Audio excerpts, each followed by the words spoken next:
My name is Mpho Futjane. I'm a grad in a 2022 program, and I'm talking about HLSL. So yeah, let's go. Yeah, firstly, a disclaimer. HLSL is a very big topic. It covers shaders, and I have a call to take. It covers shaders and graphics programming in general. But what I've decided to do is only focus on how Unity uses it. So I'll be talking about compute shaders specifically for Unity, but some parts of this will come from the Microsoft docs.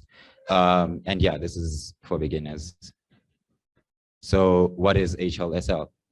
It's basically a C-style language that is used to program directly to your graphics programming unit or your GPU. Right? It was created by Microsoft alongside NVIDIA CG, which is actually named better. CG is named C for graphics, whereas HLSL is high-level shader language, which is But the goal was to make GPUs easier to program for, right? And using Unity for this is actually a lot easier now, but it used to be completely almost impossible until they added in the use of HLSL itself. So yeah, moving along. HLSL made graphics programming easier by allowing programmers, like we've said, to program shaders. So shaders are just a small piece of code that you write directly to your GPU, and it'll run very small operations over and over, over multiple threads, but making sure that it affects a different vertex or a different pixel or a different piece of code that you've given to it, right? GPU programming moved away from fixed functions, and this means that graphics programming units were normally just fixed, right? Like NVIDIA would give you a GPU and say, this is all the functionality you have, you can't add to it, right? And this was back in the 90s and stuff. So after that, they decided to allow shader writing, and they decided to use HLSL to allow programmers to write their own shaders and then push this code up. So instead of that, they would have had to basically create any new code and functionality that they wanted, and then push that as a new driver or give out a completely new GPU. So this was actually an easier solution for them, but it ended up helping gaming as well. And yeah, like I've said, it accelerated how GPUs are used for shader programming. So why you should use shaders at all is because they offer some amazing concurrency on their own. The specs we have here are for a 2016 GPU versus the CPU I'm running in here now, which is literally a year old.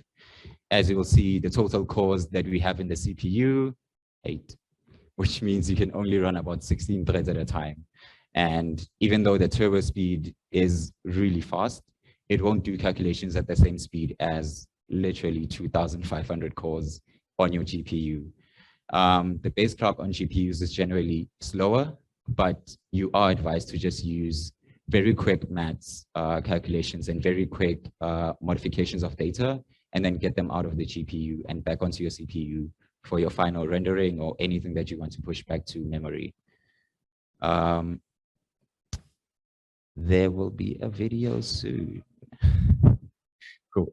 So Mythbusters did a video where they were describing the difference between a CPU and a GPU. On the left is basically the example that they had for the CPU. And this is basically to show you how you would use it if you wanted to draw or paint in a way, right? So a CPU is very sequential. It'll do whatever you told it in the same order, and it'll get it done, but it will take its time. Whereas a GPU has, like I said, massive concurrency and a lot of cores to use. So it'll just draw your painting immediately, right? But this all depends on you. You have to make sure that while you're programming your shader, you're keeping in mind the hardware that you're using and how that hardware reacts to whatever you're doing. So let's look at some code. This came from Unity's default documentation, and I'm just going to talk through a couple of the keywords here, and then we'll move on to a bit of a more complex example. Yeah. So what we have here in the first line is a pragma kernel, and then that says full of red. further read is basically the function that you want to send to your GPU. Like we've said, you have 2,500 cores to use. You can give it any piece of code that you want, and that code will be run simultaneously over as many cores as you've defined. Where you define these cores is with num threads over here. So you have a 3-dimensional matrix that you can say, I want to use this many cores on the x-axis, this many on the y, and this many on the z. These axes actually do have a limit. You can't just put in 2,500 everywhere. But what ends up happening is if you give it the correct data, you'll be able to index whatever you're dealing with as you go without really having to recalculate anything. And I'll show you this in a bit. Finally, we have a small data structure here. It's a read-write texture, so any picture that you've seen. And it's in 2D with float 4s describing basically 4 different axes that you're going to be using for colors. And then what happens inside the code is you just take it and turn the picture red. It's very simple. And like I said, we have multiple axes that you can push your code to. So what you have here is your x-axis, your y-axis, and then going in depth-wise, you have your z-axis. So if you defined your num threads as 1083, this is what you end up with. But the index you have would give you whichever core you're using currently. And you can use that data to basically decide, I want to put a green pixel in the middle of my screen, and then the core that's in the middle of your screen will just do its work while the rest of them do nothing. But yeah, if you don't use indexing correctly, or if you don't keep track of what your data is doing, you will just run into errors.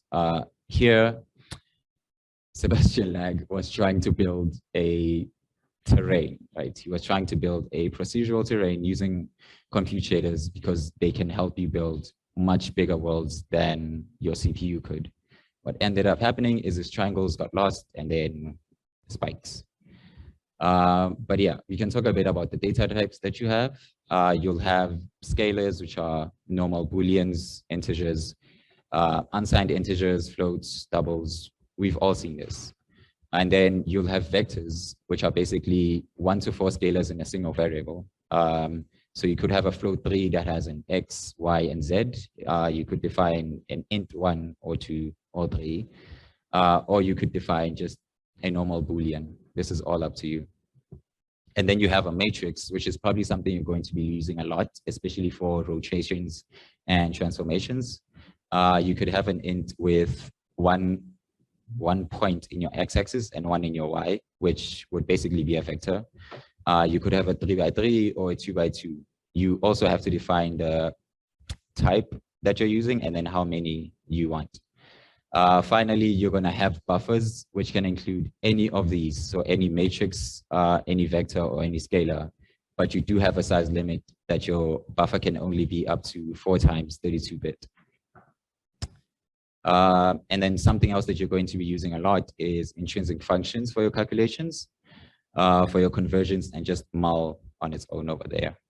So what your calculations will do is calculate sine and cos, cross and dots, transpose any matrices that you have, or normalize any vectors that you have. So conversions is just converting a number to radians because sine and cos rely on radians. And oh yeah, then you can use as XYZ, which is basically as uint, as integer, as Boolean, as double, to convert anything from one type to another. Mul basically depends on what you give it, but it tries to multiply the vectors that you give it, the matrices that you give it. If you give it a vector in the X, it will treat that as a row, and then the rest of the Y column will be treated as a matrix. But if you use the Y, then you'll end up with a column vector, and then it'll be multiplied with whatever you gave in the X. And then here's a bit of example code again. We have a couple of read-write buffers over here, one for doubles and one for floats. And then we have a read-write texture over here, which is basically where you're going to be writing your data right before you send it back to Unity. So these are outside of your kernel because you're going to be sending them between memory and between your CPU and your GPU. And then here's a bit of the code again. This is to generate a fractal for you. So you end up with a double for your X and your Y, and then you have a bit of maths down here. Not really sure what it does. But what you end up with is a while loop here, and remembering that your kernel is going to be ran this many times in the same row. So if you have 32 by 32 by 1, that's how many calculations will be done in a single tick, in a single rotation, in a single flow of your GPU's clock, right? So should you try them? GPUs are really cool, and they're being used for gaming right now to have ray tracing or to give us infinite worlds like this, right? So if you use your GPU correctly, it can define where to draw things, and then as you're working through the world, it will delete everything and then redraw and delete and redraw, all at a really quick pace. But my actual answer is no, because I like staying alive, and GPUs will really drain that out of you, especially if you're trying to create something that hasn't been created, create something that hasn't been documented. But HLSL is a very cool way of getting into the nitty-gritty of Unity, getting beyond just game objects and scripts that you're used to, and Brad Keys has covered a million different times. And yeah, that's all from me. Thank you.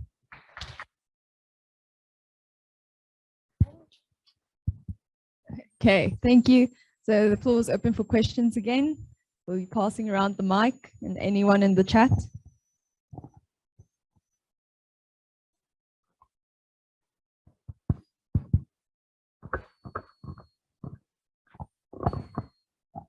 Hey. So computer shaders seem pretty interesting, but is gaming and graphics the only use for them, or could we use it for more general purpose computing?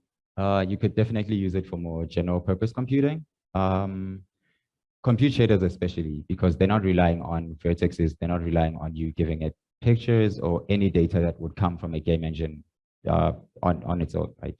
So what you can use compute shaders for is maybe to run simulations, run hashes until you find a solution or whatever you want to do. So yeah, compute shaders you can use for anything. Vertex and frag, which I didn't cover, those are a bit more fixed to game engines. Cool. And then just a follow-up question. Is there anywhere where I can do any extra reading on this? Some of the code examples. Yes. Rudolph, I know Google exists, but I'm lazy. Microsoft has really good documentation, but they don't have examples per se, which will make it hard for you to get into.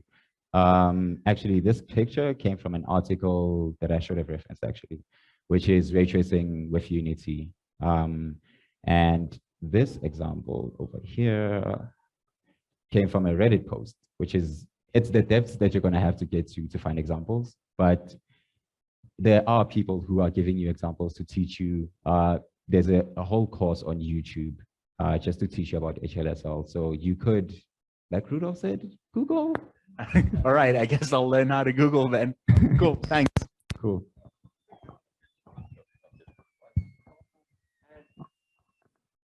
Any last questions?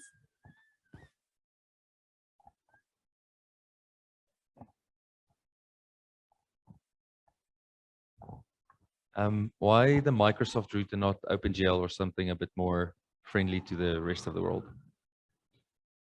I blame Sebastian. I've been watching a lot of his videos. So HLSL was what I started with. And then spreading out, you hear about Vulkan for Apple. No, you hear about Vulkan, you hear about Metal and OpenGL and stuff. And then they're all like, make your own game engine. And I don't want to do that. So what Unity does is it'll take any HLSL that you write and convert it to the platform you're writing to. So knowing HLSL and Unity should be enough if you want to make games. If you're making your own engine, yeah.